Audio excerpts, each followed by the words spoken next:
So Tashi Ling to everyone, and we are now looking at the possibility of finally considering the building of the temple apartment at Karma Tashi Ling. And in Karma Tashi Ling, as many of you know, for many years there has been stages of many different projects. There was the creating the Paramita space in the city as a city center. There was the buying, and the building still continues, the renovation and the development of Karma Ling. And of course the Karma Tashi Ling itself, the demolition of the old yellow house and creation of this beautiful new temple that is now Karma Tashi Ling. And it is with the blessings of Venerable, all the many different Venerable Lamas who have been here, particularly with the presence of Venerable Lama Changchuk, and the blessings of course, all of our teachers, that finally this, through the donations and the generosity and the numerous ways, especially in the expertise and the physical labor of great many practitioners, that what seemed to be an extraordinarily huge task still has come into fruition. And now for several years this beautiful temple has been a place of practice and study for all the many sangha members and students connected to Karma Tashi Ling.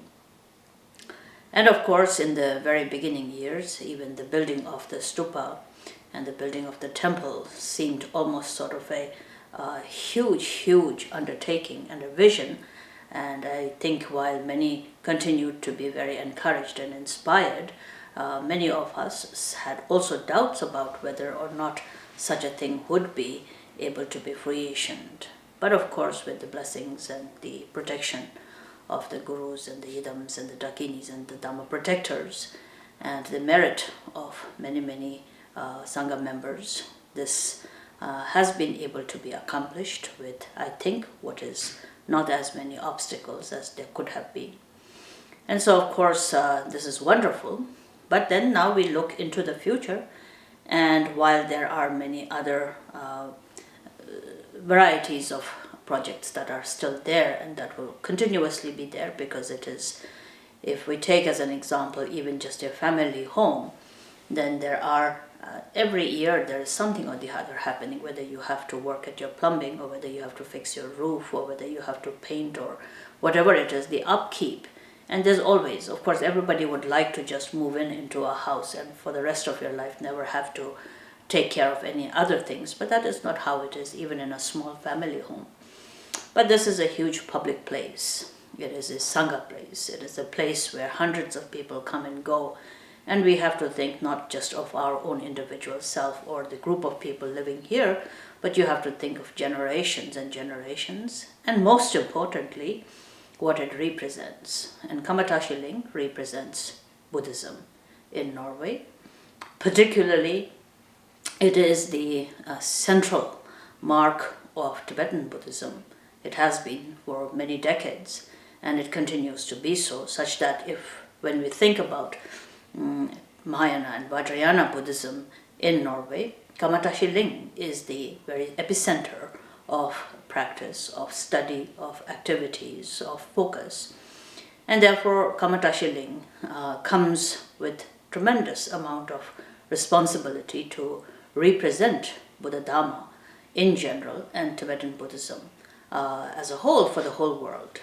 And so it is a great joy, it is a great honor, it is the merit, and we have this incredible merit that we are able to be connected with it in that regard. But also it comes with the responsibility of every year continually seeing what else needs to be done, how it needs to develop, how it needs to progress.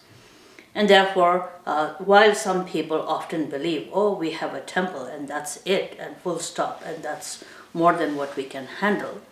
I think this is a more linear perspective of someone thinking more of the individual conveniences rather than understanding the magnitude of the responsibilities, the diversities of the responsibilities of representing a lineage, representing a community, representing Mahayana, representing Vajrayana, representing Tibetan Buddhism, and most importantly, representing the Buddha Dharma.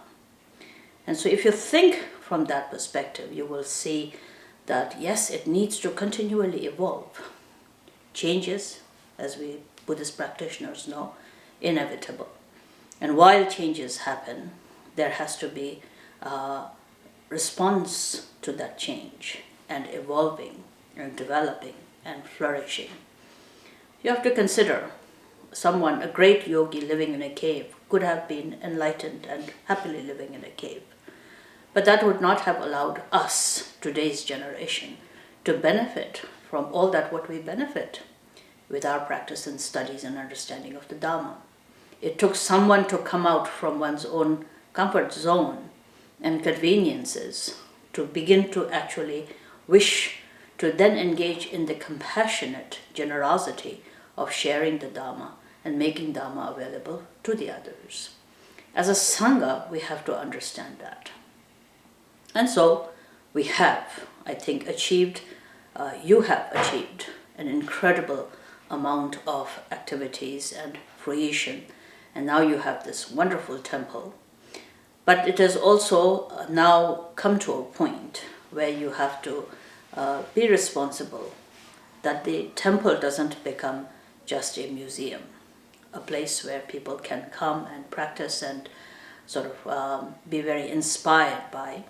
And there are, if you look at many temples around the world, I have been to many temples around the world, and they may be very beautiful, but one thing that really strikes very much is that there is nobody living there. It isn't a vibrant community and a place that is more aesthetically built and very beautiful, but it is 4 walls and a roof and a beautiful shrine. And of course, some activities happen.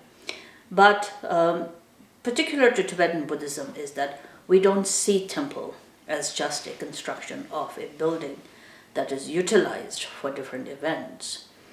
Temple has to be a strong foundation of that what inspires us to transform our life in accordance to the view that we study and hold as being profound and absolutely true.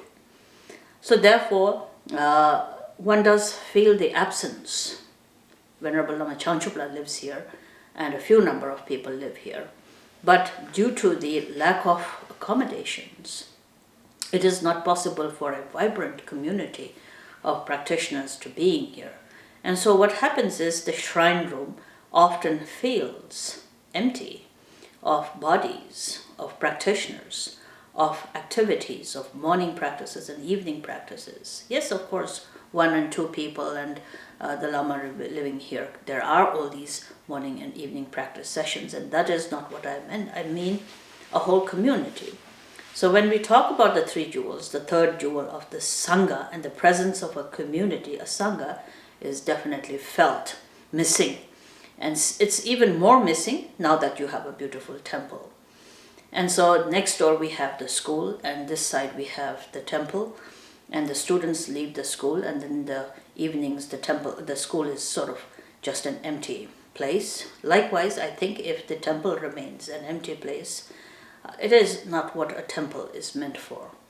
And therefore, I think the next step is to now create what is being called the Temple Apartment Project, which is a housing project, a project which has apartments, the buildings of apartments, smaller studios, larger studios, where Sangha members who are able to now orient their thinking in such ways that they feel that towards the end of their life, or maybe even now, it would be wonderful that they could live in a situation where they could continue with their life as you have, but make it even more fragrant and even more vibrant and more meaningful by being closely connected to the center, to Karma Tashi Ling, to the temple, that in the absence, particularly in the Western society, the absence of a monastic community, where predominantly the sangha is by lay practitioners, I think it is very right that we have to also evolve with this changed situation and respond to it. And in that response, I think it becomes the responsibility of lay practitioners, who of course have their own livelihood issues and responsibilities of families, but a larger part of their life is also imbued with the Dharma. And so it would be wonderful if Sangha members could live here, continue with their life, but make that life even more meaningful by bringing about their connection with the Dharma, that they would have the access to daily practice, daily teachings, that their life and their family's life would uphold the view of the Dharma in everyday life, that it would not be a switch on, become a Dharma practitioner, switch off, get in your car, go back to samsara kind of a situation, but rather that there would be a seamless way of living within the view of the Dharma. So I think it is wonderful that, again, you have bought already this land and a piece of property adjacent to the temple.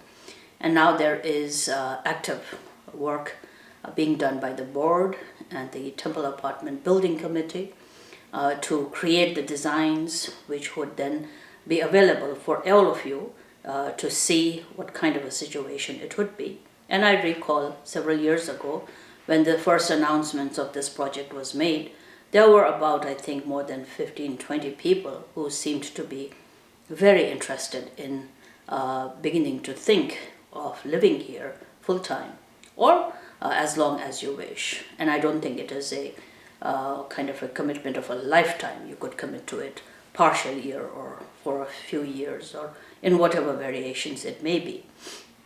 But that having seen that, and I think being very encouraged that there was a large group of people who truly wanted to live and be part of a community living at the Dhamma Center, I think this project has then been envisioned and people have been encouraged to go forward with this.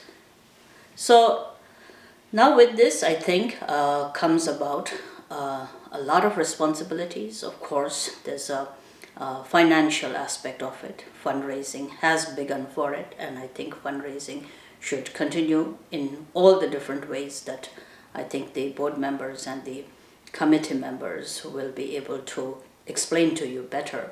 But I think it is also very, very important for all of us to keep in mind a sense of responsibility of ownership, because of course Dhamma centers, as in many organizations, depend completely upon the donations of the people, and sometimes people think that they are being called on often, or too often maybe even, to make contributions and donations. And that is true, and many of you have different reasons and limitations, which is completely understandable. But on the other hand, we all do it together. Karma Tashi Ling doesn't belong to a particular person, neither will this apartment building belong to a particular person. It will belong to the community. And since the community is your main family, we have to all be responsible and respond to it whenever the call is made. So I hope everyone will think very carefully beyond what is just convenient for oneself, but to think about the future and the establishing of a strong foundation of community and Dharma practice here. And the building of this apartment, I think, will transform the situation of Karma Tashi Ling into a completely new dimension, which will be, I think, very, very inspiring for generations and generations. So I think with that understanding, I encourage everyone to participate, to donate, as well as in many different ways that you can contribute with physical expertise or labor or inspiration, or at least by not obstructing in any different ways. I hope that everyone will once again come together in bringing about the completion of this wonderful project of the temple apartment. And I thank you all and keep you all in my prayers and send you my best wishes.